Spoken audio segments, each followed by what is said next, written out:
مجموعة من الناس تنظر إلى حالهم، تنظر إلى وجوههم، ما في وجوههم مزعة لحم والعياذ بالله، قد أخذت تلك اللحوم وذلكم الجلد والعياذ بالله، فما ترى وجوها عليها العظم فقط، عيون ناتئة، أما اللحم فقد ذهب.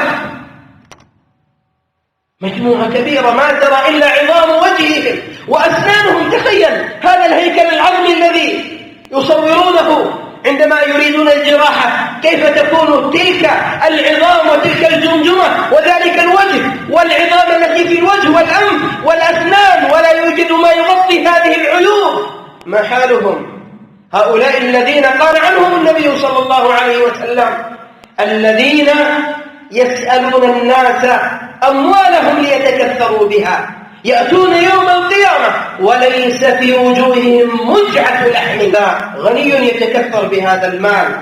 وانظر إلى أحوال الشوارع والشحاتين وما يحصل منهم، بعضهم قد جعلها مهنة، فيأتون يوم القيامة. لو تتصور أحوال الناس، وإذا دخلت إلى بعض المدن كيف هم وكيف يشحتون وكيف يسألون الناس، ولربما عندهم ما عندهم من الأموال، فيأتون يوم القيامة على هذه الهيئة القبيحة والعياذ بالله بسبب كثرة سؤالهم أموال الناس. فالمؤمن عفيف عزيز لا يريد أموال الناس ولا يتكثر بأموال الناس إلا من كان ذا حاجة وبلغت به الضرورة حتى سأل الناس، هذا لا يدخل في هذا الحديث.